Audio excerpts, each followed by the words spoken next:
सरपंच यहाँ के सबसे ताकतवर आदमी हैं और सबसे खतरनाक भी। उनसे दुश्मनी करके नुकसान हमारा ही होगा। तो तुम क्या चाहती हो कि मैं उसके अत्याचारों को देखकर भी चुप रहूं? गरीबों पर जो जुल्म हो रहे हैं उन्हें होने दूं? देखो, हम यहाँ गरीबों का इलाज करने आए हैं। यहाँ की राजनीति से हमें क्या मतलब? यही तो हमारे देश की बदकिस्मती है। भले बाजार में सबके सामने एक इंसान दूसरे इंसान का खून कर देता है और हम कहते हैं कि इससे हमें क्या मतलब। एक गुंडा किसी की माँ, किसी की बेटी, किसी की बहन, किसी की पत्नी को उठाकर ले जाता है और बलात्कार करता है और हम कहते हैं कि इससे हमें क्या मतलब।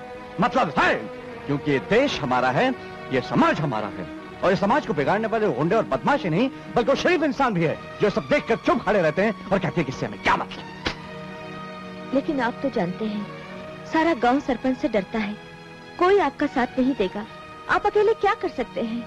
मैं बहुत कुछ कर सकता हूँ आरती। एक छोटी सी चिंगारी बहुत बड़ी आग फैला सकती है। जब एक आदमी हिम्मत करता है ना, तो उसके साथ 10 आदमी और हिम्मत करते हैं, 10 से 100, 100 से 1000। इन जुल्म और अत्याचारों के खिलाफ मैं आवाज उठाऊंगा और अगर जरूरत पड़ी तो ये आवाज मैं प्रधानमंत्री तक पहुंचाऊंगा, जिन्हें गांव की खुशहाली और तरक्की में बहुत दिलचस्पी है। एक न एक दिन मैं सरपंच की तानाशाही को खत्म करके रहूंगा। अच्छा, चोटी के भी पर निकल आए। बच्चू प्रधानमंत्री तक पहुंचेगा? हाँ मालिक, हमारे गांव के लोग कितने फर्माबरदार हैं, कितना डरते हैं आपसे। आपकी तरफ आंख उठाकर देखने की जरूरत भी नहीं कर सकता कोई। मगर ये डॉक्टर का बच्चा लगता है गांव वालों के भेजे में अकल भरकर उनको हमारे खिलाफ भड़का देगा। अगर ऐसा हुआ तो हमारा तो इस गांव में रहना मुश्किल हो जाएगा मालिक। मुनीम जी। जी मालिक। इस गांव में हमारे सिवाय कोई दूसरा अक्लमंद नहीं रहना चाहिए। सुनिए। जी मालिक।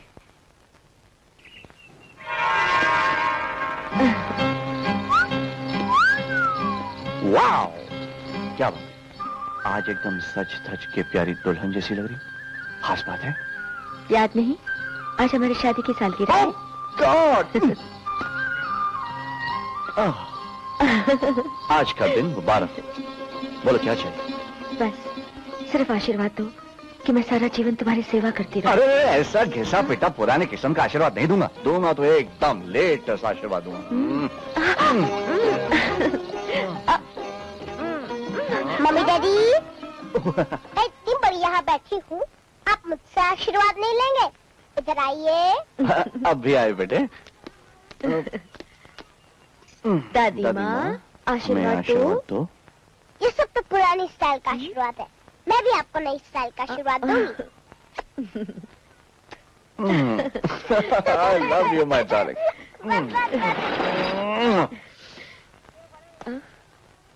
अच्छा।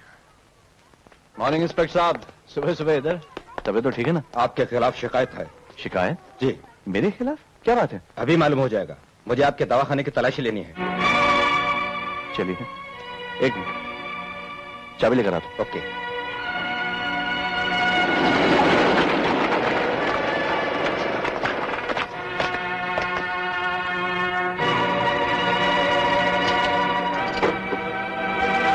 आइए, शौक से चेक कर लीजिए। चलो, पूरे दवाखाने की तलाशी लो।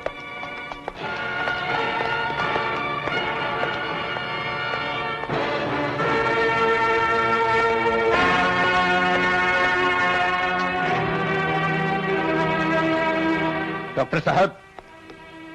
जी? इस अलमारी में क्या है? दवाइयां। इसे खोल कर दिखाइए। श्योर।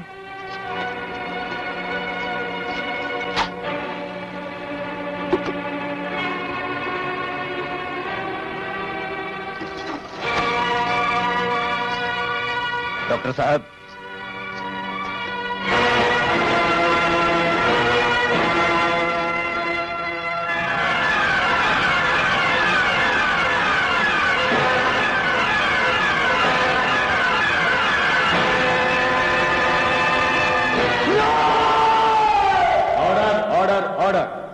डॉक्टर विजय वर्मा, आप अपना अपराध स्वीकार करते हैं? जज साहब, डॉक्टरी पास करने के बाद बहुत से डॉक्टर अपनी पढ़ाई का खर्चा सूद के साथ वसूल करने के लिए अपने पेशे को व्यापार बना लेते हैं, लेकिन मैंने इसे व्यापार नहीं बनाया, बल्कि गांव जाकर गरीब किसानों की सेवा की। यह मेरा पहला अपराध है। इंसानियत के नाते उस गांव में होते हुए अत्याचारों के खिलाफ आवाज उठाई, कमजोरों को बचाने के लिए गुंडों से लड़ा। यह मेरा दूसरा अपराध है। देश आजाद होने के बाद भी गांव वालों को गुलाम बनाकर उनका खून चूसने वाले धर्मराज जैसे सरपंचों का गुलाम बनना मैंने स्वीकार नहीं किया। यह मेरा तीसरा अपराध है। और मेरा कोई अपराध नहीं है जज साहब, मैं निर्दोष हूं। योर ऑनर, कुछ अच्छे काम करने से अपराधी का अपराध कम नहीं हो जाता। यह साबित करने के लिए कि डॉक्टर वर्मा ने अपने असिस्टेंट दिनेश लाल का खून किया है, मैं इनसे कुछ सवाल पूछना चाहता हूं। इजाजत है। डॉक्टर वर्मा, इंस्पेक्टर सिंह जब आपके दवाखाने की तलाशी लेने के लिए गए तो दिनेश लाल की लाश कहां थी? दवाओं की अलमारी में। अलमारी की चाबी किसके पास थी? मेरे पास। दवाखाने की चाबी किसके पास थी? वो भी मेरे पास थी। यानी कि दवाखाना बंद था, अलमारी बंद थी और दोनों चाबियां आपके पास थी। तो फिर दिनेश लाल की लाश वहां कैसे पहुंची? बहुत आसान बात है। कैसे? जिस गांव में जिंदा लाशों से काम कराया जाता है, उन पर राज किया जाता है, वहां एक मुर्दा अलमारी में छुपाना कोई बड़ी बात नहीं। आप कहना क्या चाहते हैं? मैं यही कहना चाहता हूं कि दिनेश लाल का खून मैंने नहीं बल्कि धर्मराज ने किया है। आपके पास ऐसा सोचने की कोई वजह है, कोई सबूत है? वजह भी है और सबूत भी है जज साहब। वजह यह है कि श्री धर्मराज जी के आदमी एक गरीब मजदूर रामू को पीट रहे थे। मैंने उसे बचाया और मरहम पट्टी करने के लिए दवाखाने ले गया। उसी वक्त धर्मराज जी वहां आए और मुझे धमकी दी। कहने लगे कि अगर मैंने पुलिस में उनके खिलाफ शिकायत की तो अच्छा नहीं होगा। ये झूठ है, मैंने किसी को कोई धमकी नहीं दी हुजूर। ये सच है जज साहब, और इस सच का गवाह मजदूर रामू है। बुलाकर पूछ लीजिए। रामू हाजिर हो। हम जो कुछ कही सच सच कही, सच के सिवा कुछ न कही। रामू जी। डॉक्टर वर्मा के असिस्टेंट दिनेश लाल के खून के बारे में तुम क्या जानते हो? डॉक्टर बाबू बहुत अच्छे आदमी है साहिब, पर ये दुनिया अच्छे आदमी का कदर नहीं करता। यहां तक कि इनका पत्नी ने भी इनका कदर नहीं किया। घुमा फिरा के बात मत करो, जो कुछ कहना है साफ साफ कहो। का बताई माई बाप, एक दिन हमरे हाथ में चोट लग गए रहा। डॉक्टर बाबू ने हमरे हाथ में पट्टी बांधा और कहा कि दवाखाने में ही आराम कर लो। हमरा नींद लग गया साहब, और जब हमरा आंख खुला तो का देखा थे कि डॉक्टर बाबू का बीबी और दिनेश लाल। बीबी और दिनेश लाल क्या कर रहे थे? साहब ये बात तो हमका बताने में ही शर्म लागत है। अदालत में शर्माने से काम नहीं चलेगा। क्या देखा तुमने?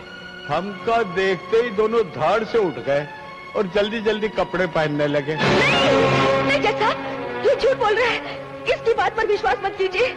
क्यों रामू, डॉक्टर बाबू ने तुम्हारी इतनी मदद की, फिर भी तुम ऐसा कह रहे हो? Order order. उसके बाद क्या हुआ? उसके बाद माई बाप हमने जाकर के डॉक्टर बाबू को सच्ची सच्ची सब कुछ बता दिया। फिर डॉक्टर बाबू गुस्से में लाल हुई गवा और दांत किटकिटाकर कहने लगे, मैं उस नमक हराम दिनेश लाल को नहीं छोड़ूंगा। और उसके बाद डॉक्टर बाबू ने दिनेश लाल का खून कर दिया और उसकी लाश को उठा करके अलमारी में छिपा दिया। That's all your honour.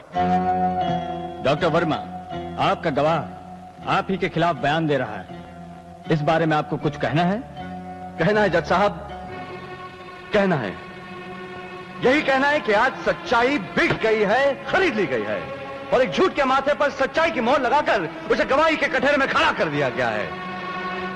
मगर मुझे इस बात का अफसोस नहीं कि मुझे खूनी साबित कर दिया गया है, लेकिन इस बात का अफसोस और दुख जरूर है कि भरी अदालत में मेरी आंखों के सामने मेरी पत्नी को, मेरी गंगा जैसे पवित्र पत्नी को बच्चन कहा गया है, उस पर कलंक लगाया गया है और मैं खड़ा देखता रहा, कुछ न कर सका। जज साहब, वो पति जो अपनी पत्नी की मर्यादा की रक्षा नहीं कर सकता, उसे जिंदा रहने का कोई अधिकार नहीं। इसलिए मैं सारे गुनाह कबूल करता हूं और आपसे हाथ जोड़कर प्रार्थना करता हूं कि मुझे जल्द से जल्द मौत की सजा दे दीजिए।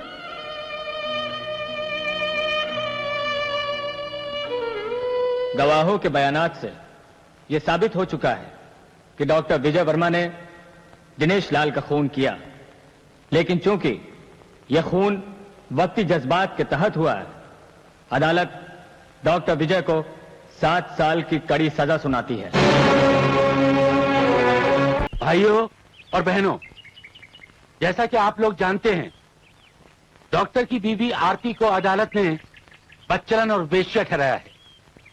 अगर इसे यहां रखा गया तो ये इस गांव को गंदा कर देगी और यहां के भोले भाले लोगों को बिगाड़ देगी। क्या आप चाहते हैं कि इसे इस गांव में रहने दिया जाए? बोलिए, पंचों और जनता की क्या राय है? धर्मराज, इससे पहले कभी हम लोगों ने अपनी राय दी है भला? सारा फैसला तुम ही करते हो। हम तो यहाँ हाँ कहने के लिए भी अपना मुंह कभी नहीं खोलते हैं, सिर्फ सर हिला देते हैं बस। ओहो, तो आप लोग चाहते हैं कि इस बात का फैसला भी मैं ही करूं? जी हाँ, जी हाँ, जी हाँ। तो सुनो, होना तो ये चाहिए कि गांव के सारे लोग इसे पत्थर मार मार कर यहीं खत्म कर दें, पर ना, हम शरीफ लोग हैं, कानून को अपने हाथ में नहीं लेते। इसलिए मेरी राय में इस औरत को गांव से निकालकर शहर की पुलिस के हवाले कर देना चाहिए। उसके बाद उनके जो मन में आए वो कार्रवाई करें। बोलिए, आप लोगों को मेरा फैसला मंजूर है? जी मंजूर है। मम्मी, ये लोग सब क्या बोल रहे हैं? कुछ नहीं बेटे, आप सब जानते हैं मेरे पति ने आप लोगों की कितनी सेवा की है। आपकी मुसीबतों में सिर्फ हम लोग ही आपके साथ खड़े थे, लेकिन क्या आज मेरी मुसीबत में बोलने वाला एक भी इंसान यह नहीं है? देखो देवी जी, इस गांव के लोग पूरी तरह प्रजातंत्र में विश्वास रखते हैं। प्रजातंत्र यानी प्रजा का राज्य, यानी राम राज्य। मतलब इस गांव के लोग वही करते हैं जो मैं चाहता हूँ और वही चाहते हैं जो मैं सोचता हूँ। देखो, इस औरत को शहर की पुलिस के पास ले जाओ और पंचायत का फैसला बताकर उनके हवाले कर दो। बदतमीज, तुम इंसान हो या जानवर? एक औरत को इस तरह सड़कों पे खींचते बुलाए हो? हाँ, न्यायनगर की पंचायत ने इसे गांव से बाहर निकाल दिया है और सरपंच साहब ने इसे आपके हवाले करने को कहा है। ये है उनकी चिट्ठी। ठीक है, तुम जाओ।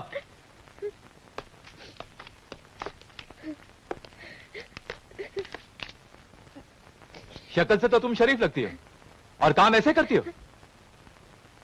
नहीं इंस्पेक्टर साहब, मैंने कोई गलत काम नहीं किया है। तुमने क्या किया है और क्या नहीं किया, इससे मेरा कोई वास्ता नहीं। पंचायत ने तुम्हें दोषी ठहरा कर मेरे पास भेजा है और तुम्हारे खिलाफ कानूनी कार्रवाई करना मेरा फर्ज बनता है। कल तुम्हें अदालत में ले जाया जाएगा और वहीं फैसला होगा कि तुम दोषी हो या नहीं। हवलदार। जी साहब, इसे मैं अंदर डाल दूं उन गुंडों के साथ?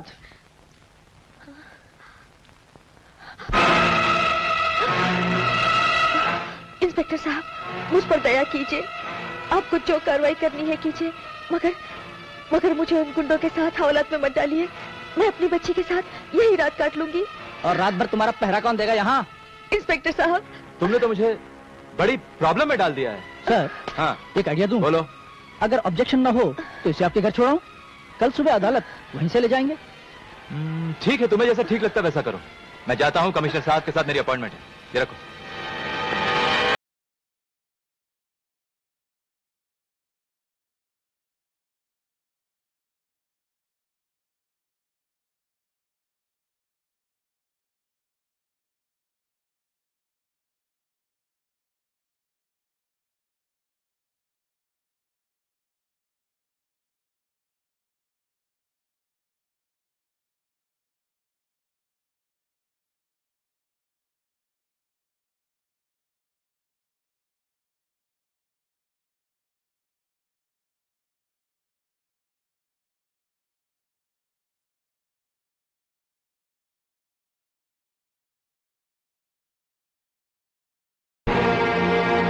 देखो, भगवान ने जो कुछ भी दिया है ना, उसे बर्बाद नहीं करना चाहिए।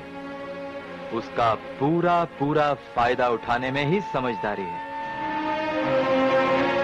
मैं समझी नहीं आपका मतलब। अरे मेरी जान, इतनी भोली भी मत बनो।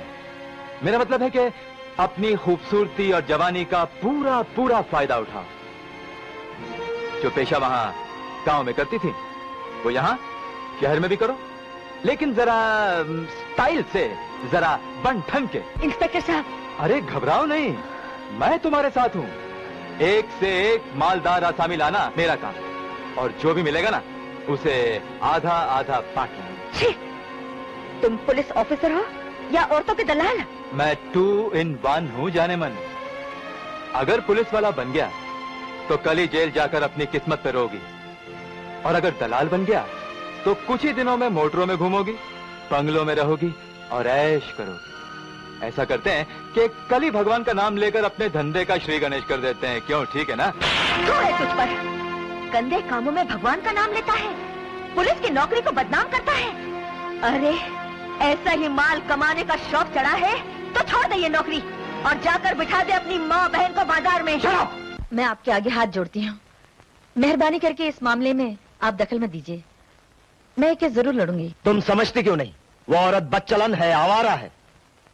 बदचलन और आवारा कौन है इसका पता अदालत में लगेगा। भारती, शादी के बाद मैंने तुमको कभी वकालत करने से नहीं रोका, क्योंकि वकालत करना तुम्हारा शौक था। But let me tell you this, तुम्हारा यही शौक अब हमारी घरेलू जिंदगी में एक रोड़ा बन गया है। आज तक मैंने आपकी सेवा में कोई कमी रखी है? क्या आपको कभी ये महसूस हुआ कि वकालत करते हुए मैंने एक पत्नी का पूरा फर्ज नहीं निभाया है? निभाया है, बिल्कुल निभाया है, लेकिन अब नहीं निभा रही हो। तुम मेरा भविष्य, मेरा फ्यूचर खराब कर रही हो। मैं आपका फ्यूचर खराब कर रही हूँ? ये आप क्या कह रहे हैं? मैं तो चाहती हूँ कि आप बहुत बड़े आदमी बने, सारे देश में आपका नाम हो। सिर्फ चाहने से क्या होता है? आज मैं क्या हूं? एक एमएलए, सिर्फ एक एमएलए। मैं मंत्री बनना चाहता हूं, मुख्यमंत्री भी, हाँ जी। और तुम्हारे इस पॉइंट को लेकर अगर मंत्री चरणदास नाराज हो गए तो याद रखो, अगले इलेक्शन में मुझे एमएलए पद का टिकट तक नहीं मिलेगा। No chance. इसलिए मेहरबानी करके उस मामूली औरत के लिए तुम उनसे दुश्मनी मत लो। आप अच्छी तरह जानते हैं मैंने अपने उसूलों के लिए अपने पिता को भी छोड़ दिया था। तो अब मुझे भी छोड़ देने का इरादा है?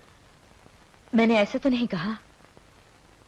एक औरत अपने पिता को छोड़ सकती है, लेकिन पति के बिना रहने की बात तो वो सोच भी नहीं सकती। आई सी। अगर मेरे साथ रहना है तो ये केस मत लड़ो। ये एक केस नहीं है, एक अबला के आंसुओं की पुकार है, औरत पर होते हुए अत्याचारों की कहानी है, और मैं इन अत्याचारों के खिलाफ आवाज उठाऊंगी। भारती, क्या तुम ये नहीं जानती कि तुम्हारे सामने लड़ने वाले बड़े बड़े राजनीतिक सूरमा हैं? Big politicians, all of them, and you can't fight them. तुम उनसे जीत नहीं सकती। सवाल ये नहीं कि मैं जीतूंगी या हारूंगी, सवाल ये है कि आज की नारी क्या ये सब कुछ देखकर भी चुप रहेगी, कुछ नहीं करेगी? खैर, मैं चलती हूँ, अदालत का समय हो रहा है। ठहरो भारती, आज अगर तुमने अदालत में कदम रखा तो फिर इस घर में कभी मत आना। यस, जो पत्नी अपने पति की आज्ञा का पालन नहीं करती उसे पति के घर में रहने का भी कोई अधिकार नहीं। पति पत्नी का रिश्ता प्यार का होता है, जबरदस्ती और अधिकार का नहीं। मैं तुम्हारी पत्नी बनकर इस घर में आई थी और पत्नी बनकर रहूंगी। मैं तुम्हारी गुलाम नहीं जिसे जब चाहो घर से बाहर निकाल दो। तुम खुद ही इस घर से जाती हो या मैं वॉचमैन को बुलाकर तुम्हें धक्के मारकर बाहर निकाल दूं?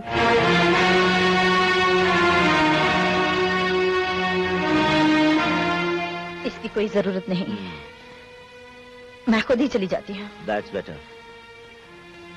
लेकिन इतना याद रखना, तुम पछताओगे और खुद मुझे लेने आओगे।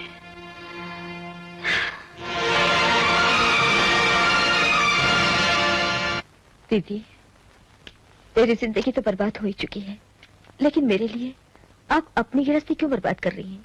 आपने अपने पति को क्यों छोड़ दिया? देखो आरती, मैंने जो कुछ भी किया है वो सच्चाई के लिए किया है, अपने उसूलों के लिए किया है। कभी ऐसा मत सोचना कि मैं तुम पर कोई एहसान कर रही हूँ। और हाँ, मैं अदालत जा रही हूँ, मेरे आने में अगर देर हो जाए तो इंतजार मत करना, खाना खा लेना और किसी बात की फिक्र मत करना। हाँ, good morning madam. Good morning.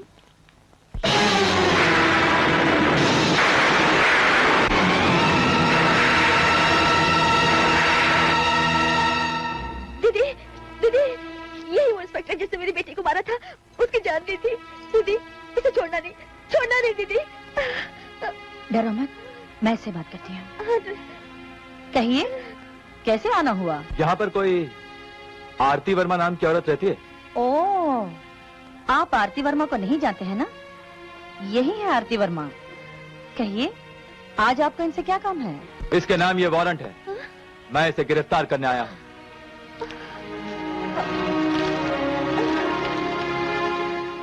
ओह, पूरा केस ही उल्टा कर दिया। Very good.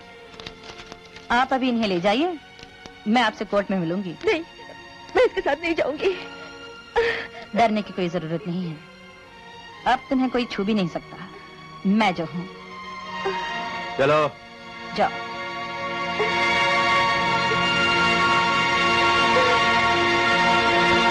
अरे ये क्या हो रहा है? ये किसका केस चल रहा है? किसी आरती वर्मा का केस। लगता है फिर कोई शरीफ लड़की बदमाशों के जाल में फंस गई। वकील सफाई कौन है? मशहूर एडवोकेट भारती देवी, जो आज तक कोई केस नहीं हारी। अच्छा अच्छा, अपनी भारती देवी। ये भारती देवी कौन है? अच्छा ये बताओ, इस केस में वकील गंदगी कौन है? मिस्टर भारद्वाज। अच्छा अच्छा, अपना भारद्वाज। ये भारद्वाज कौन है? अरे जज साहब पीछे आ गए। उधर है, उधर है। आरती वर्मा, तुम्हारे खिलाफ आरोप लगाया गया है कि तुम रुपए कमाने के लिए मर्दों को फंसाती हो, वेश्या का पेशा करती हो। और जब तुम्हारी 5 साल की बच्ची तुम्हारे इस पेशे में आड़े आई तो तुमने उसका गला घोंट कर मार डाला। इन दोनों अपराधों के लिए तुम अपने आप को दोषी मानती हो या नहीं? ये अदालत है, रोने धोने से कोई फायदा नहीं होगा। बताओ, तुमने ये अपराध किए हैं या नहीं? क्या कहूँ जज साहब, इनकार करने के लिए भी आप जो कह रहे हैं उसे अपने मुंह से दोहराने में मुझे शर्म आती है। योर ऑनर, अपनी बच्ची की मौत पर रोती तड़पती इस मां पर उसी की बेटी की हत्या का आरोप लगाया गया है। एक वहशी दरिंदे के चुंगल में फंसकर अपनी पवित्रता की रक्षा करने में नाकाम हुई इस अबला को वेश्या कहकर पुकारा गया है। किसी भी सबूत के बिना एक गरीब पर इस तरह के आरोप लगाना इंसानियत के खिलाफ है। योर ऑनर, मैं अभी ये साबित कर दूंगा कि ये औरत बदचलन भी है और खूनी भी। मेरे पहले गवाह हैं, न्याय नगर के सरपंच श्री धर्मराज। धर्मराज जी हाजिर हो। धर्मराज जी, आप इस बदचलन औरत को जानते हैं? I object your honour. शायद सरकारी वकील ने कोई जाली डिग्री लेकर वकालत शुरू कर दी है, इसीलिए इन्हें इतना भी पता नहीं कि जब तक आरोपी पर अपराध साबित नहीं हो जाता वो निर्दोष है। और उनका नाम तमीज से लेना चाहिए। इनका नाम है Shrimati Aarti Verma. Objection sustain. Thank you. हाँ तो धर्मराज जी, आपकी कभी श्रीमती आरती वर्मा से मुलाकात हुई है? मेरा मतलब है आप इन्हें जानते हैं? जी हाँ, अच्छी तरह जानता हूं। कैसे? हुजूर, मैं न्यायनगर का सरपंच हूं। वहां की पूरी पंचायत ने इसे बदचलन और वेश्या करार देकर शहर की पुलिस के हवाले कर दिया था। That's all your honour. आप इनसे कुछ पूछना चाहती हैं तो पूछ लीजिए। No questions. आप जा सकते हैं। योर ऑनर, मेरे अगले गवाह हैं सब इंस्पेक्टर C.K. पांडे। मैं भगवान को साक्षी मानकर कसम खाता हूं कि जो भी कहूंगा सच कहूंगा, सच के सिवा कुछ नहीं कहूंगा। हर बार गीता की कसम खाता है और हर बार कहता है कि मैं सच के सिवा कुछ नहीं कहूंगा और कहता है सच के सिवा बाकी सब कुछ है। इंस्पेक्टर पांडे, आप श्रीमती आरती वर्मा को जानते हैं? जी हाँ। आप इनसे पहली मर्तबा कहां मिले थे? जी, पुलिस स्टेशन में, जहां न्यायनगर की पंचायत का आदमी इसे मेरे हवाले कर गया था। तो फिर आपने क्या किया? जी, मैंने इसे समझाया कि वेश्या का काम अच्छा नहीं है और चेतावनी देकर वापस भेज दिया कि आगे से ऐसा काम नहीं कर। तो फिर ये दोबारा आपको कब और कहां मिली? इसने सुधरने के बजाय और जोरों से धंधा शुरू कर दिया। शहर में कमाई भी तो बहुत होती है। 2 बार रेड में भी पकड़ी गई और दोनों बार मैंने इसे वार्निंग देकर छोड़ दी। फिर क्या हुआ? और फिर एक दिन खबर मिली कि इसने अपनी बेटी का गला घोंटकर उसे मार डाला है। पुलिस ने इसे तलाश करने की बहुत कोशिश की, लेकिन ये कहीं नहीं मिली। और फिर एक दिन पता लगा कि ये मशहूर एडवोकेट श्रीमती भारती देवी के साथ रह रही और मैंने जाकर इसे गिरफ्तार कर लिया। लो, भारती देवी खड़ी हो गई। अब इंस्पेक्टर की धज्जियां उड़ा देंगी। कानून का एक एक ऐसा पॉइंट निकालेंगी कि जज साहब भी दंग रह जाए। अच्छा, ये कानून कौन है? तुम बोला तो मैं तेरा गला घोट दूंगा। जिस दिन आप श्रीमती आरती वर्मा को पहली बार मिले थे तो आप कहाँ थे? जी, अपने पुलिस स्टेशन में।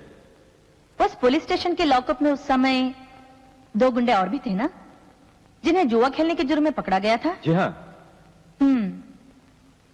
मामूली जुआ खेलने वालों को आपने उपदेश देने के बजाय लॉकअप में डाल दिया, लेकिन श्रीमती आरती वर्मा को, जिन्हें गांव की पंचायत ने कानूनी कार्रवाई करने के लिए आपके पास भेजा था, उन्हें सिर्फ उपदेश देकर किस खुशी में भेज दिया?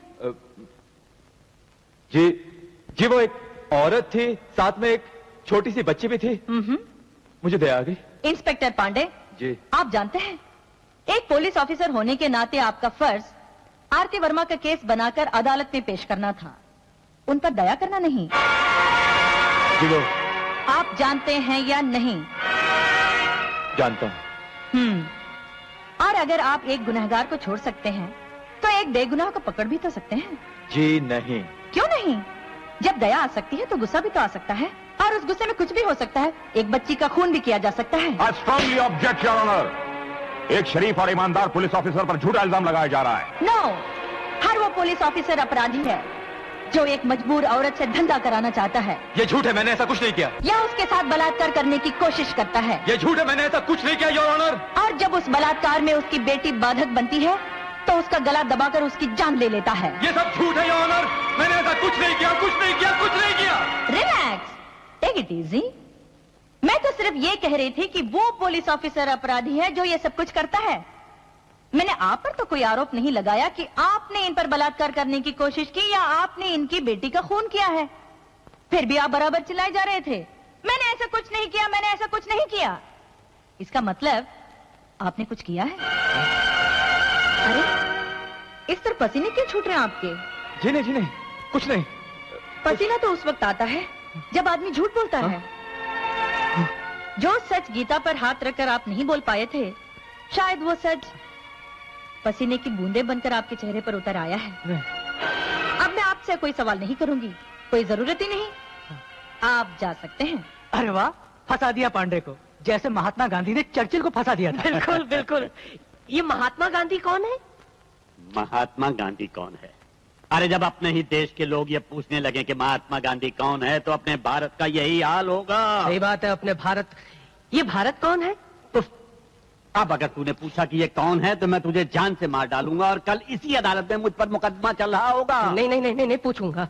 मिस्टर भारद्वाज, अब आप अपने अगले गवाह को बुलवा लीजिए और उनसे कहिएगा कि पसीना पहुंच कर आए। मंत्री चरणदास हाजिर हो।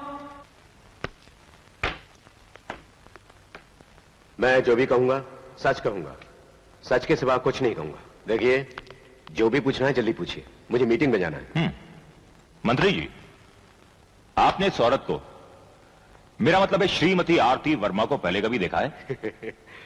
यह कैसा सवाल पूछ रहे हैं आप? मैं दिन भर में न जाने कितनी औरतों से मिलता हूं, उनकी मदद करता हूं। अब सबकी शक्लें मुझे कैसे याद रहेंगी? हाँ, 1-2 हो तो याद रखे, सैकड़ों लड़कियों को कहां तक याद रखेगा? अरे, भारती देवी के सवालों का जूता पड़ेगा तो सब याद आ जाएंगी। ये भारती देवी जानता हूं। याद कीजिए, एक दिन एक औरत आपके घर में अपनी बच्ची की लाश हाथ में लेकर आपसे मदद मांगने आई थी। हाँ, याद आया। ये मेरे पास आकर कहने लगी, मेरी बच्ची भूख से तड़प रही थी, मुझसे देखा न गया और मैंने उसको गला घोंटकर मार डाला। अब मेरे पीछे पुलिस पड़ी, मुझे बचा लो। फिर आपने क्या किया? मैं एक मंत्री हूं, एक खूनी की मदद कैसे करता? मैंने उसे कहा, तूने मां होकर अपनी बेटी का गला घोंट दिया, तू मां नहीं है, तू एक डायन है, डायन, चली जाओ। और मैंने इसे धक्का देकर बाहर निकाल दिया। ठीक किया ना? बहुत अच्छा किया।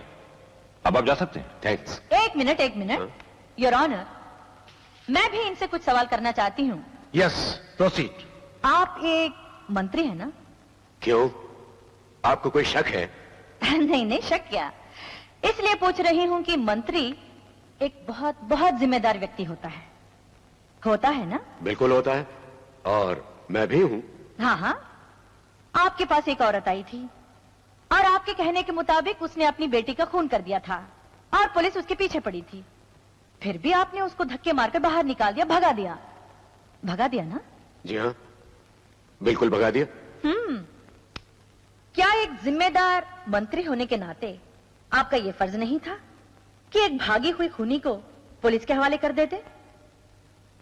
चुप क्यों है? जवाब दीजिए। इसमें जवाब देने की क्या बात है?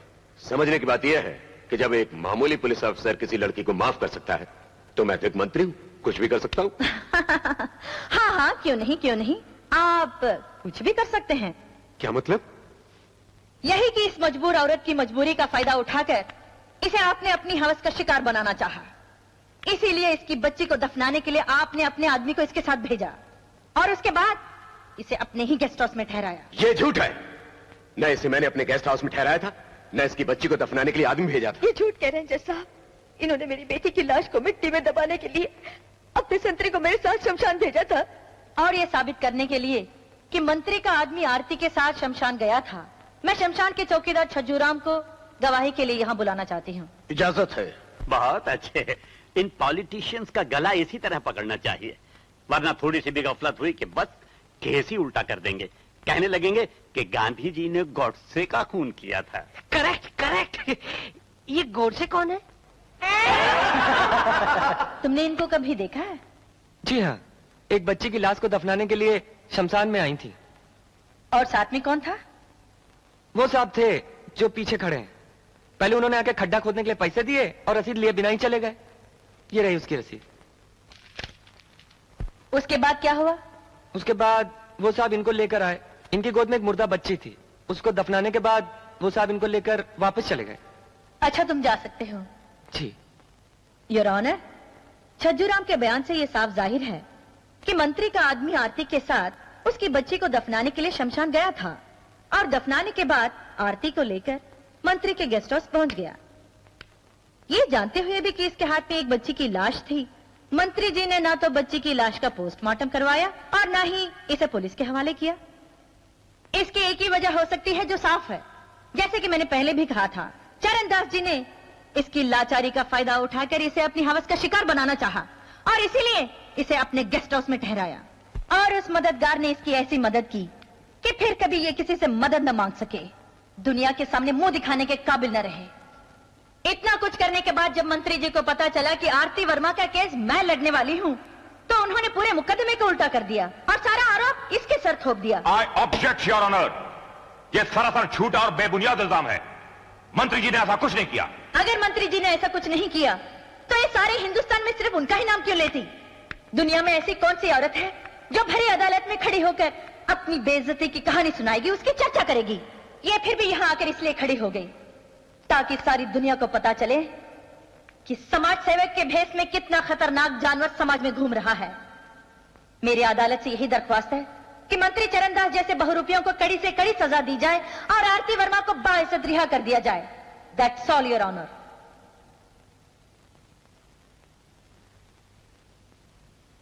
The court is adjourn. फैसला कल सुनाया जाएगा। भारती देवी के इतना कुछ साबित करने के बाद भी जज साहब ने कह दिया फैसला कल सुनाएंगे। अरे बरखुरदार, कुछ फैसले दिन की रोशनी में होते हैं, कुछ रात के अंधेरे में, जब शराब चलती है, जश्न होते हैं, नोट उड़ते हैं। चलो। गवाहों के बयानात को मद्देनजर रखते हुए अदालत इस नतीजे पर पहुंची है कि मुल्जिमा आरती वर्मा कसूरवार है। लिहाजा अदालत मुल्जिमा आरती वर्मा को एक पुलिस अफसर और एक मंत्री को बदनाम करने, वेश्या का पेशा करने और अपनी बेटी का कत्ल करने के जुर्म में 7 साल कैद बामुशक्कत की सजा सुनाती है।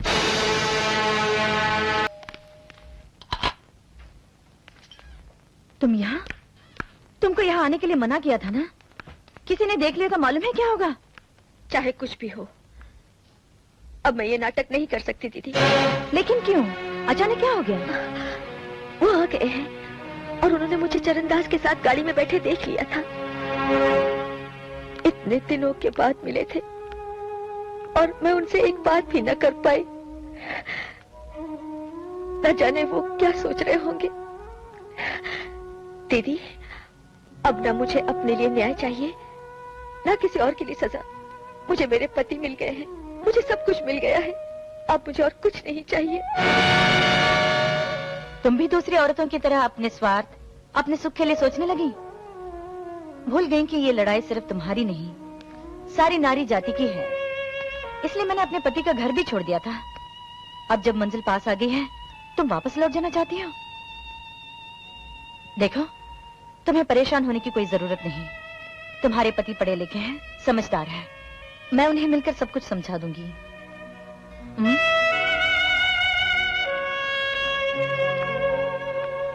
आरती वर्मा,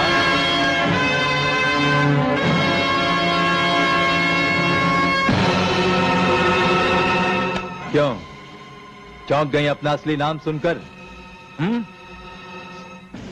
ये नीली आंखें, ये अंग्रेजी ठाट बाट, अरे मैं तो सोच भी नहीं सकता था कि तुम आरती वर्मा हो सकती हो। मुझसे झाड़ू लगवाती थी, कॉफी बनवाती थी, जूते, अपने जूते साफ करवाती थी।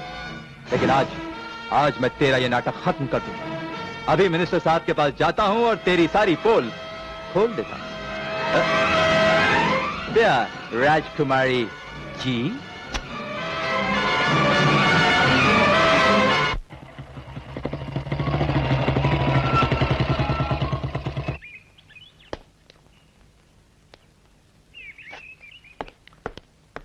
हाँ, मिनिस्टर साहब अंदर हैं? नहीं साहब। तुम्हें मालूम है कहाँ हैं? बड़े लोग कहाँ जाते हैं, कब आते हैं, क्या करते हैं, किसको पता। ठीक है, तुम मुझे कागज दो, मैं उनके नाम एक चिट्ठी लेकर देता हूँ। आइए, अंदर आइए। ये रहा कागज। हाँ।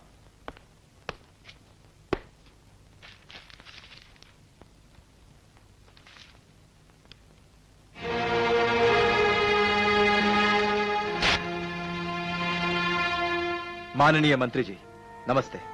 आपके साथ बहुत बड़ा धोखा हुआ है।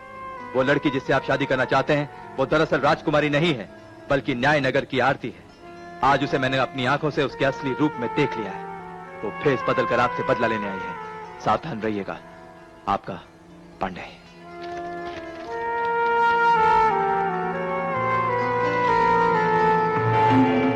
सुनो, ये बहुत जरूरी खत है।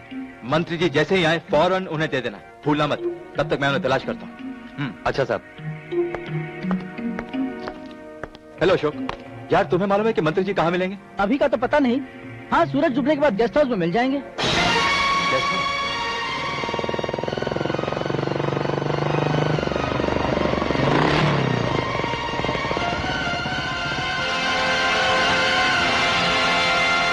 आपके काम के लिए फोन कर दिया है, मेरे ख्याल में हो जाएगा। Good evening sir. अरे ऐसे क्यों भागे चले आ रहे हो? पीछे पुलिस पड़ी है क्या? सर, आपसे कुछ जरूरी बातें करनी है, लेकिन अकेले में। अकेले में? जी। आप लोग जरा। हाँ, हम लोग चलते हैं। अच्छा। फिर मिल लेंगे। अच्छा, नमस्ते। अब बोलो, क्या काम है? सर, आपके साथ बहुत बड़ा धोखा हुआ है। हाँ, धोखा तो बहुत बड़ा हुआ है। आप जानते हैं? मैं सरकार चलाता हूं और हर बात की खबर रखना मेरा काम है।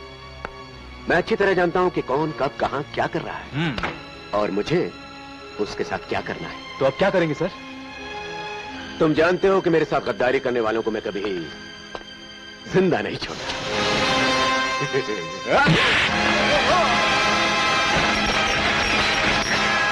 गद्दार, मैंने तुझे राजकुमारी की रखवाली के लिए भेजा था और तूने उन्हीं की इज्जत पर हाथ डाल दिया।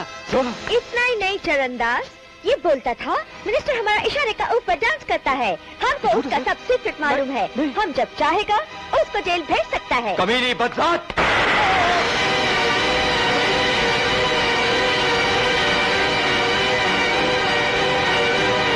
ये औरत कमजोर बेहया है सर।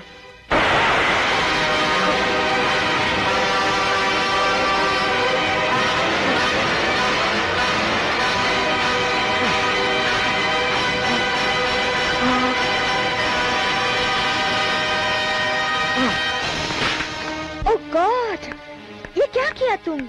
फिर एक मर्डर कर दिया? I mean, this is your second murder, दूसरा खून। आपके लिए दो तो क्या 2000 खून भी कर सकता हूँ। कोई आपको छूकर तो देखे, मैं उसकी जान ले लूंगा, चाहे वो कोई भी हो। Oh, what a lucky girl I am. लेकिन इस लाश का क्या करेगा? वही जो हमेशा करता हूँ।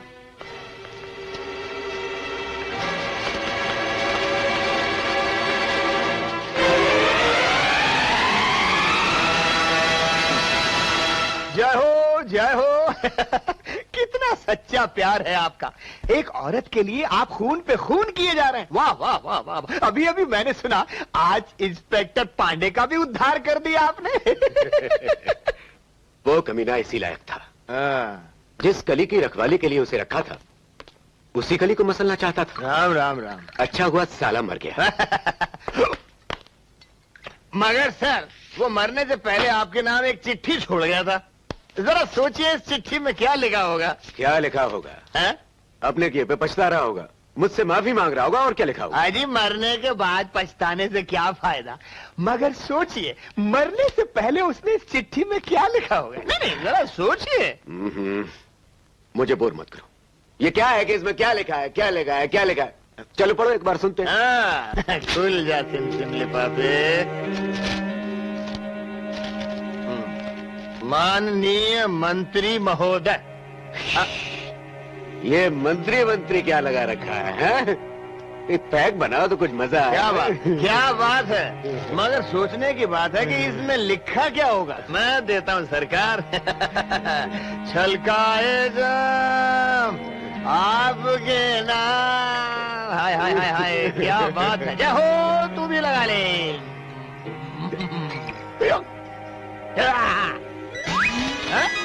अबे कहाँ जा रही है? तुझे छोड़ूंगा नहीं। जरा इसको पकड़ना, मैं उसको पकड़ के लाता हूँ। अबे रुक जाओ जाने वाली, रुक कहाँ गई तो चिट्ठी? ये रही। पानी में गिर पड़ी। डूबने नहीं दूंगा तुझे, छोड़ूंगा नहीं। न जाओ सैया छोड़ा। अरे कहाँ चली तू दुल्हनिया? पकड़ लिया सब, पकड़ लिया। ये मुझको छोड़ के भाग रही थी। आखिर मैं आपका पिए हूँ। थोड़ा पिए हुआ हूँ तो क्या हुआ, हूँ तो पिए। अब देखिए, आप सोचिए इसमें क्या लिखा होगा। पढ़ो पढ़ो। मुझे छोड़कर भाग रही थी। पढ़ो पढ़ो पढ़ो। अब पढ़ूं क्या? आधी तो पानी में धुल गई। बाथरूम में घुस गई थी ना ये उल्लू की पट्टी। आजा आजा आजा।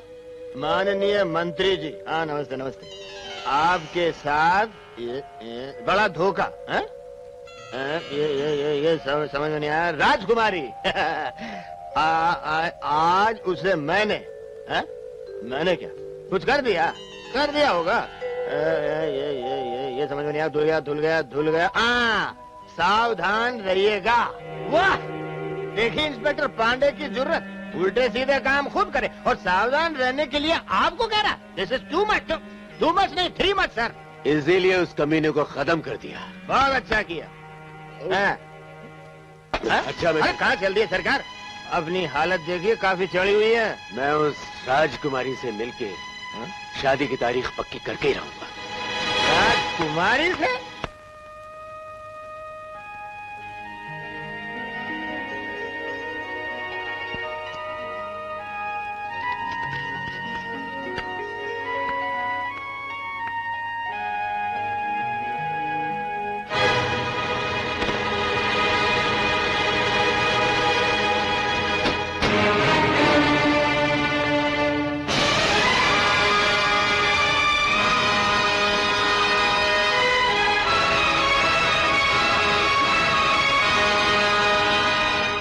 क्यों नहीं पहचाना मुझे?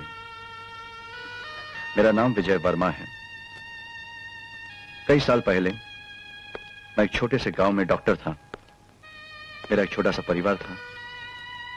एक प्यारी बच्ची थी और एक सीधी सी पत्नी जिसे मैं बहुत प्यार करता था। उसे देवी मानता था, मगर आज मुझे पता चला कि वो देवी नहीं, एक उल्टा है। पत्नी के नाम पर एक कलंक है। नहीं, कुछ भी कहने से पहले एक बार सुन तो लीजिए कि सच क्या है। मैं जानता हूं सच क्या है। सच ये है कि तुम इतने वर्षों में मुझे एक बार भी जेल में मिलने नहीं आई। सच ये है कि उस दिन अदालत में तुम पर जो इल्जाम लगाए गए थे तुमने उसे साबित कर दिखाया। सच यह है कि तुम उस मंत्री की प्रेमिका बनकर इस आलीशान महल में ऐशो आराम की जिंदगी गुजार रही हो, और उस दिन मुझे सड़क पर देखकर भी पहचानने से इनकार कर दिया। यही सच है। फिलहाल तो मैं अपनी बच्ची को लेने आया हूं। मैं नहीं चाहता कि तुम्हारे पापों की छाया भी उस पर पड़े। आप किसे पाप कहते हैं? भरी अदालत में मुझे बदचलन कहा गया, मेरे निर्दोष पति को खूनी ठहराया गया, और मैं सब कुछ चुपचाप देखती रही। अगर ये पाप है तो मैंने पाप किया है। मुझे वेश्या कहकर गांव वालों ने धक्के मारकर पुलिस के हवाले कर दिया, और मैं कुछ नहीं कर सकी। अगर ये पाप है तो मैंने पाप किया है। एक पुलिस इंस्पेक्टर ने मेरी आंखों के सामने मेरी बेटी का गला घोंटकर उसका खून कर दिया, और मैंने अपने इन्हीं हाथों से अपनी मुन्नी को मिट्टी में दबा दिया। अगर और जब मैं इंस्पेक्टर की शिकायत लेकर मंत्री चरणदास के पास गई तो उसने उसे सजा देने के बजाय मुझे सजा दी, मेरी इज्जत लूट ली।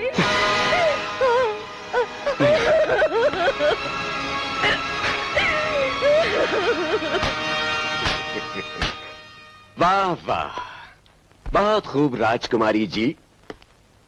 ये चरणदास दुनिया को बेवकूफ बनाता है, और आज तूने चरणदास को ही बेवकूफ बना दिया। कमेली!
मारिए। मैं इसे जान से मार डालूं। नहीं, अगर इसका खून ही करना होता तो मैं कब का कर चुकी होती। लेकिन हमारा मकसद इसे मारना नहीं, इसे जिंदा रखना है।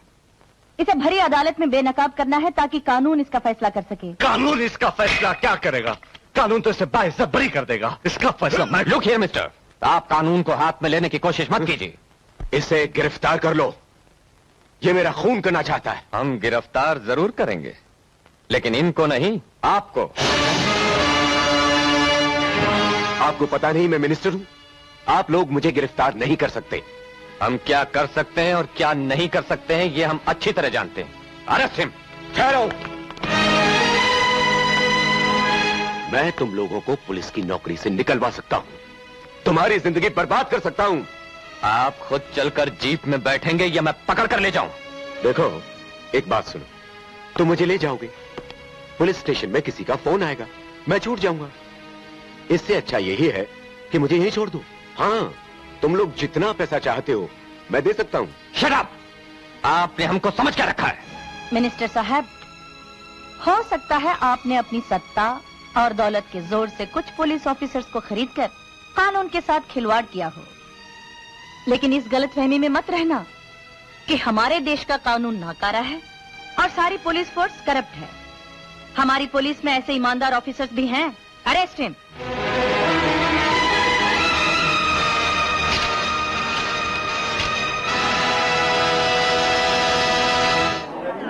नमस्कार पत्रकार जी। नमस्कार बाबा।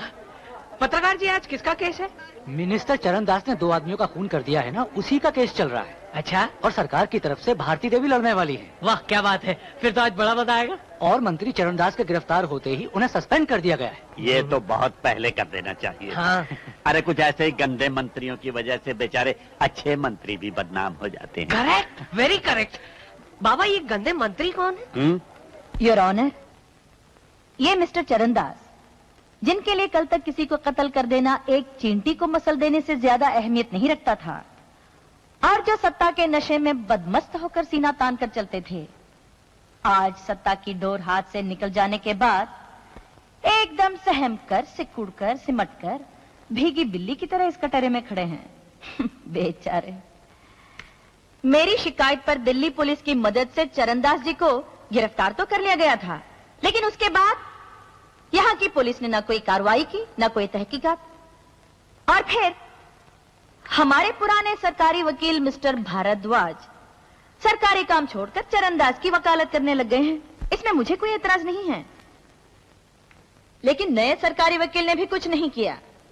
ये सिर्फ दिखावा करते हैं कि ये मुजरिम के खिलाफ केस लड़ रहे हैं, लेकिन इनकी पूरी कोशिश यही रहती है कि ये केस किसी भी तरह कमजोर हो जाए और मुजरिम रिहा हो जाए। इन हालात में मुझे शक था कि सही इंसाफ नहीं होगा, इसलिए मैंने सरकार को अर्जी देकर इस केस को सरकार की तरफ से पेश करने की इजाजत ले ली है। ये देखिए।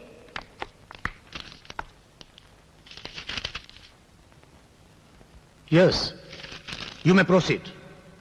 योर ऑनर, मेरा ये आरोप है कि चरणदास ने सरपंच धर्मराज और इंस्पेक्टर पांडे का खून किया है। योर ऑनर, मेरे मवक्किल पर खून का इल्जाम तो लगाया गया है, लेकिन अब तक ना तो कोई सबूत मिला है और ना ही कोई गवाह सामने आया है।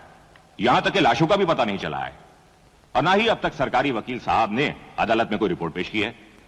इस मामले में प्रोसिक्यूशन का क्या कहना है? योर ऑनर, सरपंच धर्मराज और इंस्पेक्टर पांडे के घर वालों ने सिर्फ ये रिपोर्ट लिखवाई है कि वो लोग लापता हैं। पुलिस तलाश कर रही है, लेकिन अभी तक उन लोगों का कुछ पता नहीं लगा। और सिर्फ लापता होने की बिना पर खून का मुकदमा नहीं चलाया जा सकता। वाह, सरकारी वकील और वकीले सफाई क्या नाटक कर रहे हैं? ये नाटक नहीं है मैडम, कानून का सवाल है, इंसाफ का सवाल है। आप कहती हैं कि 2 खून हुए हैं। अगर खून हुए तो लाशों को मिलना चाहिए, उनका पोस्टमार्टम होना चाहिए और डॉक्टर की रिपोर्ट अदालत में पेश होनी चाहिए। यही खून के मुकदमे का तरीका है। बिना किसी ठोस सबूत के एक शरीफ और इज्जतदार आदमी को कानून के कटहरे में खड़ा कर देना ठीक नहीं है, योर ऑनर। इसलिए अदालत से मेरी यह दरखास्त है कि मेरे मवक्किल पर चलाए गए इस बेबुनियाद मुकदमे को खारिज कर दिया जाए। मालूम पड़ता है वकीले सफाई को जिंदा इंसानों से ज्यादा मुर्दों से लगाव है, तभी लाशों की बिना पर इतना जोर दे रहे हैं। अगर इन्हें लाशें देखने की इतनी तमन्ना है तो मैं इनका ये अरमान पूरा किए देती हूँ। वो लाशें अभी तक उसी जगह पर हैं जहां खूनी ने खून करने के बाद उन्हें जमीन में गाड़ दिया था। इससे पहले कि वो लाशें वहां से गायब कर दी जाएं, मेरी अदालत से रिक्वेस्ट है कि इसी वक्त मेरे साथ चलकर उन्हें अपनी आंखों से देख लें। ठीक है, अदालत वहां जाएगी। बाबा, आपका क्या ख्याल है, इतने दिनों के बाद वो लाशें वहाँ सही सलामत मिलेंगी? उन्हें कुत्ते और कीड़े नहीं खा गए होंगे? जरूर मिलेंगी। अरे कुछ ऑफिसर्स और पॉलिटिशियंस इतने सड़े हुए होते हैं कि उन्हें कुत्ते और कीड़े भी नहीं खाते, चाहे भूखे मर जाएं। तू यही पूछने वाला है ना, कुत्ता कौन है? हाँ। तू।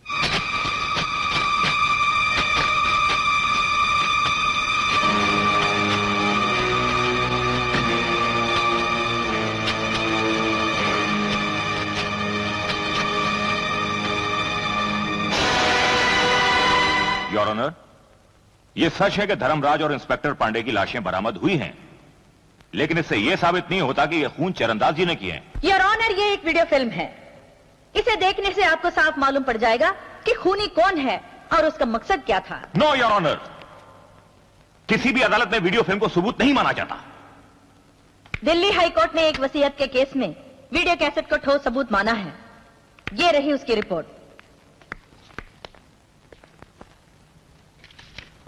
मैं अदालत से प्रार्थना करती हूँ कि ये वीडियो कैसेट यहाँ दिखाने की इजाजत दी। I strongly object, Your Honor. ये वसीयत का नहीं, खून का मुकदमा है। अदालत ने इस फिल्म को दिखाने की इजाजत नहीं देनी चाहिए, नहीं देनी चाहिए, मैं कहता हूं बिल्कुल नहीं देनी चाहिए। Order order.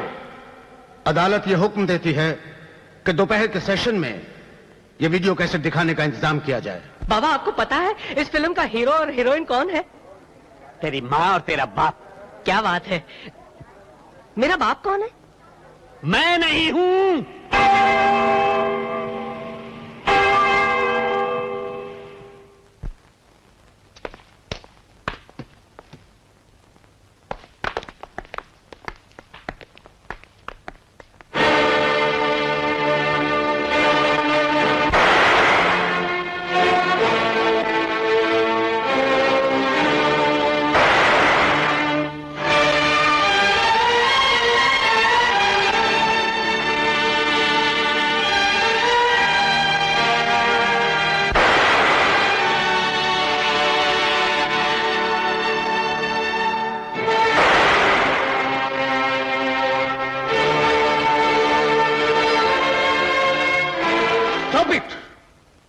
चरणदास जी, अभी जो शख्स वीडियो पे खून करते हुए देखा गया, क्या वो आप ही थे?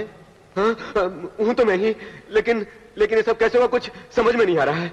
जरूर मेरे साथ कुछ धोखा किया गया है। योर ऑनर, इस वीडियो फिल्म का होना इस बात का सबूत है कि किसी को पहले से ही यह पता था कि खून होने वाले हैं, इसलिए मौका वारदात पर उन्होंने पहले से ही वीडियो कैमरा लगाकर रख दिया, अपनी आंखों के सामने खून होते हुए देखे और फिल्म उतार ली।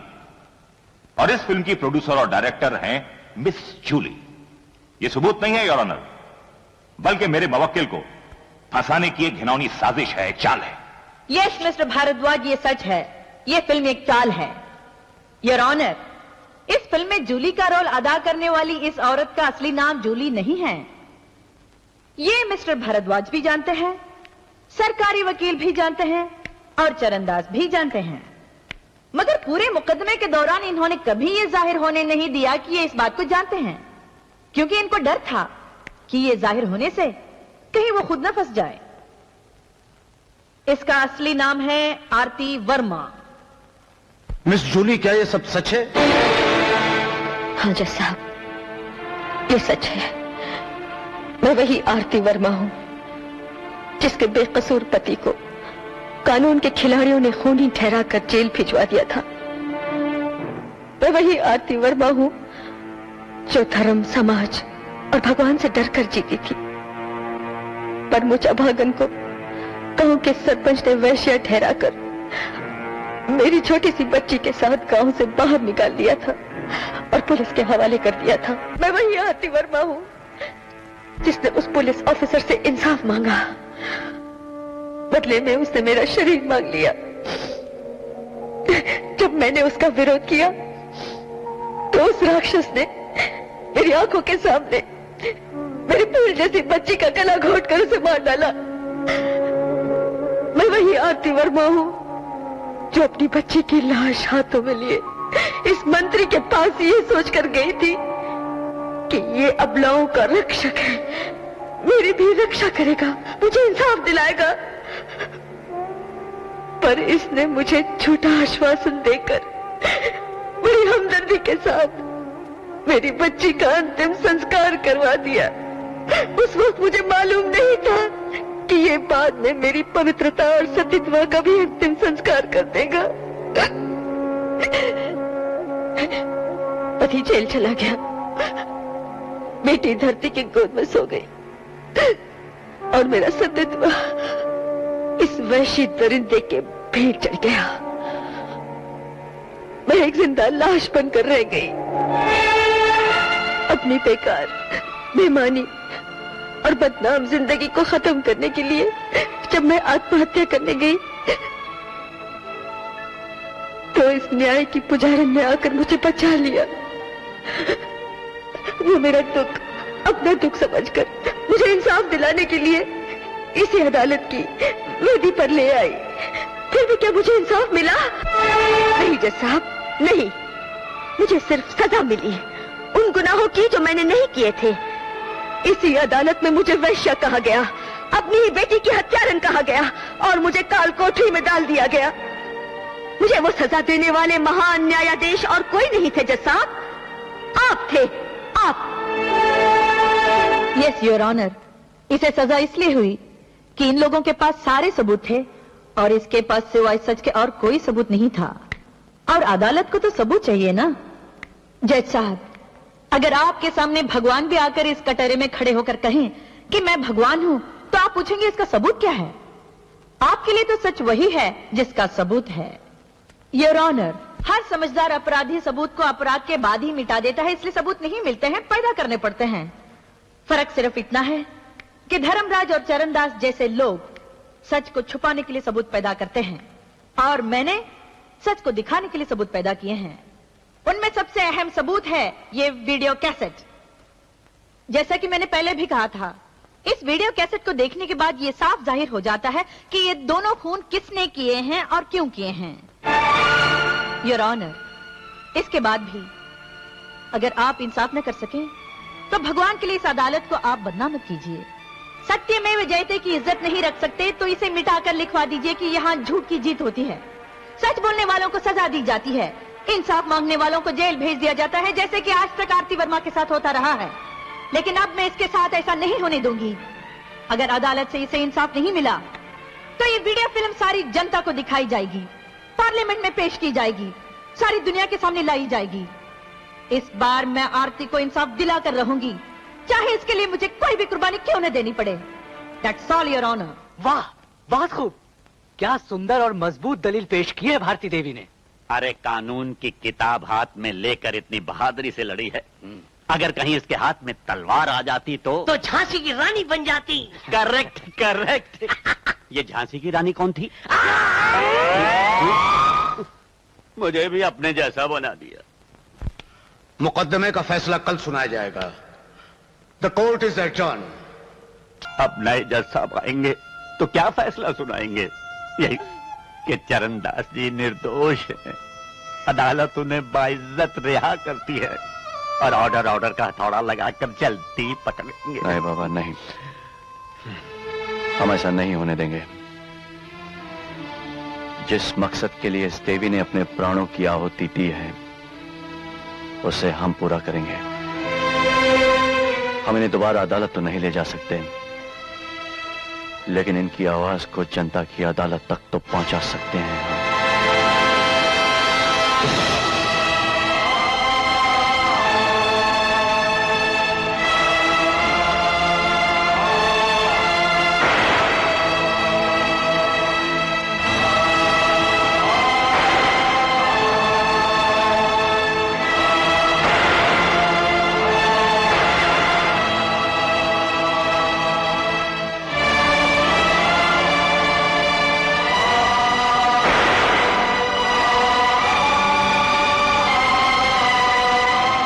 नए जज साहब इस केस का फैसला सुनाने वाले हैं।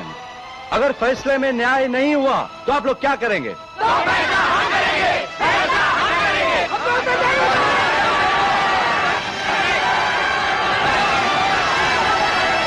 हमें सही इंसाफ चाहिए,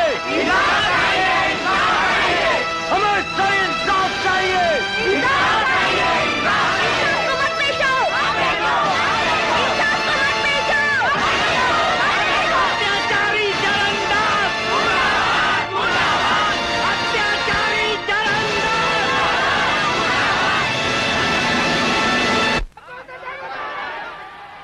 सारे गवाहों के बयानात सुनने के बाद अदालत इस नतीजे पर पहुंची है कि एक वीडियो कैसेट के अलावा इस बात का और कोई सबूत नहीं मिला कि मिस्टर चरणदास ने सरपंच धर्मराज और इंस्पेक्टर पांडे का खून किया है। वीडियो कैसेट एक फिल्म की तरह है और ये सभी जानते हैं कि फिल्मों में डुप्लीकेट और मास्क का बहुत सफाई से इस्तेमाल किया जाता है। हो सकता है कि इस फिल्म में भी किसी डुप्लीकेट ने श्री चरणदास का मास्क पहनकर ये दोनों खून किए हों। इस बात को ध्यान में रखते हुए ये अदालत श्री चरणदास को संदेह का लाभ देते हुए बाइज्जत रिहा करती है।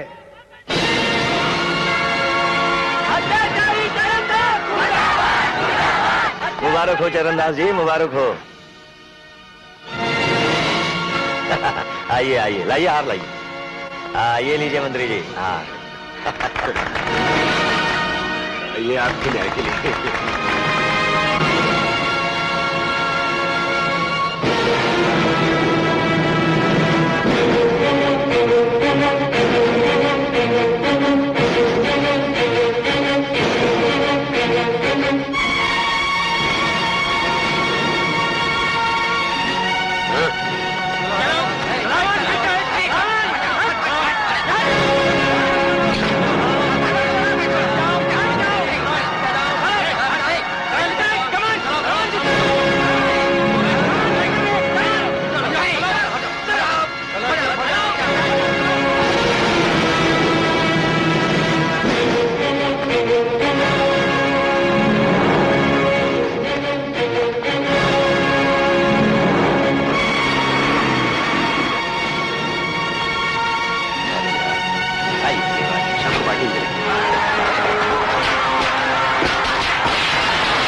ये खून किसने किए हैं?